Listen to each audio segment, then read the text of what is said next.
그 순간이었습니다. 그녀가 가방에서 화장실 키를 꺼내더니 창문을 내리고는 그걸 밖으로 던져버린 거예요. 저는 눈앞의 상황이 믿기지 않았습니다. 금속 키가 도로 한쪽으로 날아가 떨어지는 소리가 들렸고 저는 반사적으로 급브레이크를 밟았어요. 다음 이야기 놓치지 않으려면 구독 잊지 마세요. 저는 그녀와 3년을 함께 했습니다. 아니, 정확히는 3년 하고도 2개월쯤 되었을 거예요. 처음 만났을 때 그녀의 웃음소리가 좋아서 함께 있으면 편안해서 그렇게 자연스럽게 연인이 되었습니다. 그 시간들이 쌓여서 우리는 서로에게 익숙한 존재가 되었죠. 그날도 평범한 주말이었습니다.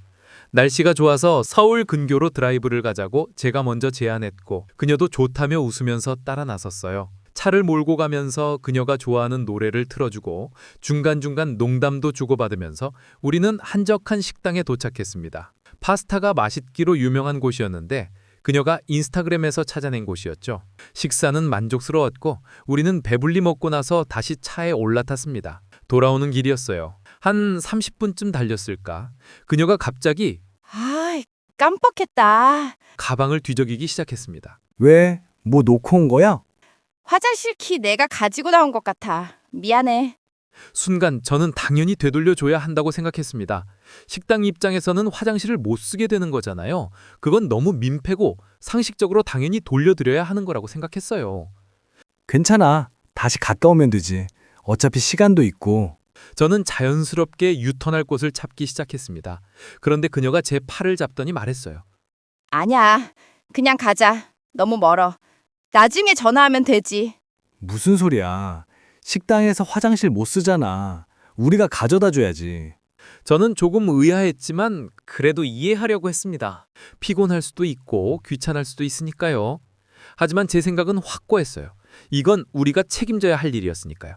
진짜 그냥 가. 나 피곤해. 전화하면 되잖아. 그녀의 목소리에 짜증이 섞여 있었습니다. 저는 핸들을 잡은 채로 잠깐 망설였지만 결국 유턴 가능한 지점을 발견하고 방향을 틀기 시작했어요.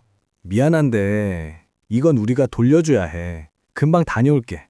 그 순간이었습니다. 그녀가 가방에서 화장실 키를 꺼내더니 창문을 내리고는 그걸 밖으로 던져버린 거예요. 저는 눈앞의 상황이 믿기지 않았습니다. 금속 키가 도로 한쪽으로 날아가 떨어지는 소리가 들렸고 저는 반사적으로 급브레이크를 밟았어요. 야, 너 지금 뭐 한 거야? 제 목소리가 떨렸습니다. 화가 났다기보다는 충격이었어요. 3년을 함께한 사람이 이런 행동을 할 거라고는 상상도 못했거든요. 가자니까. 왜 자꾸 돌아가려고 해? 그녀는 팔짱을 끼고 창밖을 보면서 말했습니다. 저는 차를 길가에 세우고 내렸어요. 다행히 차가 많이 다니는 도로는 아니었고 키는 풀 속에 떨어져 있었습니다. 저는 무릎을 꿇고 풀을 헤치며 키를 찾았어요. 손에 흙이 묻고 바지에도 풀물이 묻었지만 그건 중요하지 않았습니다. 제 머릿속은 온통 왜 이러는 걸까? 라는 생각뿐이었어요. 키를 찾아서 다시 차에 올라탔을 때 그녀는 여전히 창밖만 보고 있었습니다. 아무 말도 하지 않았어요. 저도 말을 걸지 않았습니다. 그렇게 침묵 속에서 다시 식당으로 돌아갔죠. 식당에 도착해서 저는 주인분께 정말 죄송하다고 저희가 실수로 키를 가지고 나왔다고 사과했습니다. 주인분은 괜찮다고 하셨지만 저는 제 얼굴이 화끈거리는 걸 느꼈어요. 차로 돌아왔을 때도 그녀는 여전히 말이 없었습니다. 화가 난 표정으로 핸드폰만 만지작거리고 있었어요. 그녀의 집까지 가는 1시간 동안 우리는 한마디도 나누지 않았습니다. 저는 운전대를 잡고 있었지만 머릿속으로는 계속 생각했어요. 내가 뭘 잘못한 걸까? 당연한 일을 했을 뿐인데. 그녀를 집 앞에 내려주고 저는 그냥 들어가 라고만 말했습니다. 그녀도 문을 쾅 닫고 내렸죠. 집으로 돌아오는 길에 저는 정말 많은 생각을 했습니다. 사실 이런 일이 처음은 아니었거든요.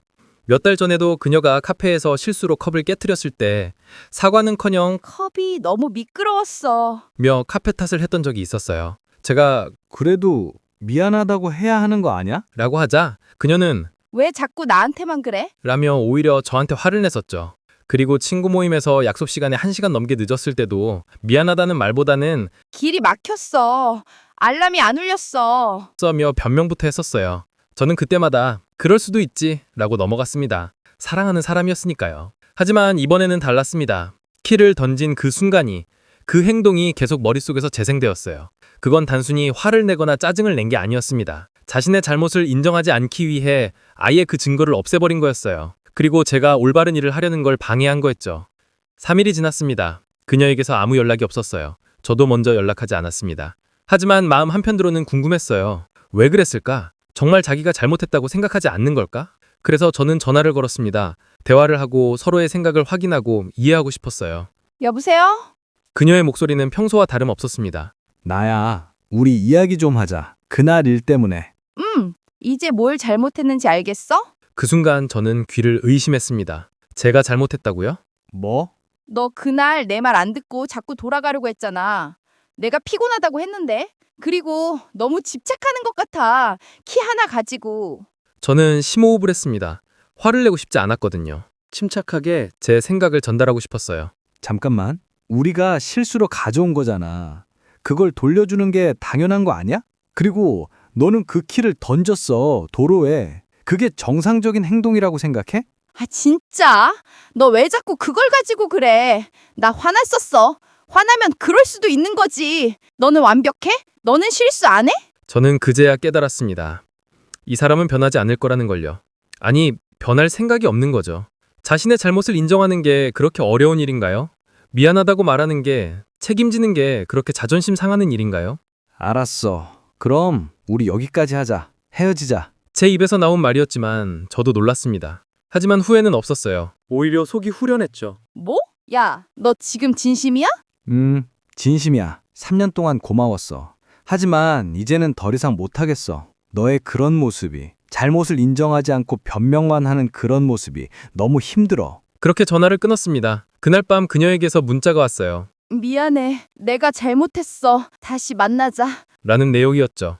하지만 저는 답장하지 않았습니다. 이미 끝난 일이었으니까요. 사실 마음이 아팠습니다. 3년이라는 시간이 결코 짧은 시간은 아니었으니까요. 하지만 저는 알았어요. 함께하는 시간의 길이보다 중요한 건 그 사람이 어떤 사람이냐는 거였죠. 책임 없는 사람, 자신의 잘못을 인정하지 못하는 사람과는 더 이상 함께할 수 없었습니다. 지금 돌이켜보면 잘한 결정이었다고 생각합니다.